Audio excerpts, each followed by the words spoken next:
Supreme ಕೋರ್ಟ್ಗೆ ಮನವರಿಕೆಯನ್ನು ಮಾಡಿದ್ದಿದ್ರೆ ಈ ಗಂಡಾಂತರದಿಂದ ನಮ್ಮ ತಪ್ಪಿಸಬಹುದಾಗಿತ್ತು.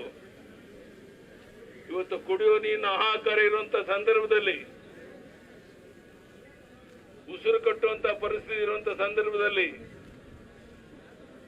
ನಮ್ಮೆಲ್ಲ ಜಲಾಶಯಗಳು ಬತ್ತಿ ಹೋಗಿರುವಂತ ಈ ಸಂದರ್ಭದಲ್ಲಿ, ಕೆರೆಕಟ್ಟೆಗಳು ಬತ್ತಿ ಹೋಗಿರುವಂತ ಈ ಸಂದರ್ಭದಲ್ಲಿ ಜನಹಿತವನ್ನ ಮರೆತು ರಾಜಕೀಯ ದೊಂಬರಾಟದಲ್ಲಿ ತೊಡಗಿರುವಂತ ಈ ರಾಜ್ಯ ಮುಖ್ಯಮಂತ್ರಿ ಶಿವಕುಮಾರ್ ಡಿ ಕೆ ಶಿವಕುಮಾರ್ ಅವರಿಗೆ ಧಿಕ್ಕಾರ ಧಿಕ್ಕಾರ ಧಿಕ್ಕಾರ ಅಂತ ಹೇಳಬೇಕಾಗುತ್ತೆ.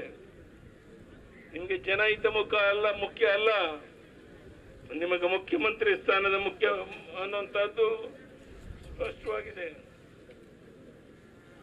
ದೆಹಲಿನಲ್ಲಿ ರಾಹುಲ್ ಗಾಂಧಿ ಮನೆ ಬಾಗಿಲು ಕಾದು ಕುಂತಿರುವಂತ ನಿಮಗೆ ಸಚಿವ ಸಂಪುಟವನ್ನ ವಿಸ್ತರಣೆ ಮಾಡೋದು ಮುಖ್ಯನೇ ಹೊರತು ರಾಜ್ಯದ ಜನರ ಹಿತ ಅಲ್ಲ ಅನ್ನುವಂಥದ್ದು ಸ್ಪಷ್ಟವಾಗಿರುವಂತ ಈ ಸಂದರ್ಭದಲ್ಲಿ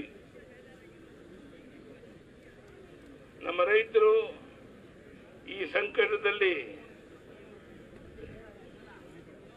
ಸಿಕ್ಕಾಗ ರಾಜ್ಯ ಸರ್ಕಾರ ನಮ್ಮ ರೈತರೊಂದಿಗೆ ನಿಲ್ಲಬೇಕಾಗಿತ್ತು. ನಾವೆಲ್ಲ ರೈತರ ಪರವಾಗಿ ನಿಲ್ತೇವೆ. ಯಾವ ಕಾರಣಕ್ಕೂ ಸಹ ಒಂದು ಹನಿ ನೀರನ್ನ ಇಲ್ಲಿಂದ ತಮಿಳುನಾಡಕ್ಕೆ ಬಿಡಕ್ಕೆ ಸಾಧ್ಯ ಇಲ್ಲ. ಇದನ್ನ ಈಗಾಗಲೇ ಸ್ಪಷ್ಟ ಮಾಡಿದ್ದೇವೆ. ಬಹುಶಃ ಮುಖ್ಯಮಂತ್ರಿಗಳು ಪ್ರಾಮಾಣಿಕರಾಗಿದ್ರೆ ಇಷ್ಟೊತ್ತಿಗಾಗಲೇ ಸುಪ್ರೀಂ ಕೋರ್ಟ್ಗೆ ಹೋಗಿ ಇದಕ್ಕೆ ತಡೆಯಾಜ್ಞೆಯನ್ನು ತಂದು ಈ ಸಂಕಟದಿಂದ ಪರಿಹಾರ ಹುಡುಕಬೇಕಾಗಿತ್ತು. ಈ ಸಮಸ್ಯೆಗೆ ಶಾಶ್ವತ ಪರಿಹಾರ ಒದಗಿಸುವ ನಿಟ್ಟಿನಲ್ಲಿ ಮೇಕೆದಾಟು ಪರಿಹಾರವಾಗಿದೆ ಅಂತೇಳಿ ತಮಿಳುನಾಡಿನ ನೀರಾವರಿ ಅಗತ್ಯಗಳು ನಮ್ಮ ಜನರ ಕುಡಿಯುವ ನೀರಿನ ಮೂಲಭೂತ ಹಕ್ಕಿಗಿಂತ ದೊಡ್ಡದಲ್ಲ. ಅಲ್ಲಿ ಜಲಾಶಯ ನಿರ್ಮಿಸಿದ್ರೆ ಬೆಂಗಳೂರು ಕುಡಿಯುವ ನೀರು ಸಿಗುತ್ತೆ. ಮಳೆ ಕಡಿಮೆ ಆದಾಗ ತಮಿಳುನಾಡಿಗೆ ಕೊಡುವ ನೀರಿಗೂ ತೊಂದರೆ ಆಗೋದಿಲ್ಲ. ರಾಜ್ಯ ಸರ್ಕಾರ ನಮ್ಮ ರೈತರ ಪರವಾಗಿ, ರಾಜ್ಯದ ಹಿತಾಸಕ್ತಿ ಪರವಾಗಿ ಮೊದಲು ಮೇಕೆದಾಟು ಯೋಜನೆಯನ್ನು ಪ್ರಾರಂಭಿಸಲಿ. ನಮ್ಮ ನಿಲುವು ಸ್ಪಷ್ಟ ಇದೆ. ಇವತ್ತು ನಮ್ಮ ಜಲಾಶಯಗಳು ಬತ್ತಿ ಹೋಗಿರ್ಬೇಕಾದ್ರೆ, ಕೆರೆಕಟ್ಟೆಗಳು ಬತ್ತಿ ಹೋಗಿರ್ಬೇಕಾದ್ರೆ, ಕುಡಿಯುವ ನೀರಿನ ಹಾಹಾಕಾರ ನಮ್ಮ ರಾಜ್ಯದ ಸುತ್ತಮುತ್ತ ಇರುವಂತ ಈ ಸಂದರ್ಭದಲ್ಲಿ ಬರುವಂತ ದಿವಸಗಳಲ್ಲಿ ಮಳೆ ಬರದೇ ಇದ್ರೆ ಕುಡಿಯುವ ನೀರಿನ ಹಾಹಾಕಾರ ಆಗುತ್ತೆ. ಅದಕ್ಕೆ ಯಾರು ಜವಾಬ್ದಾರಿ?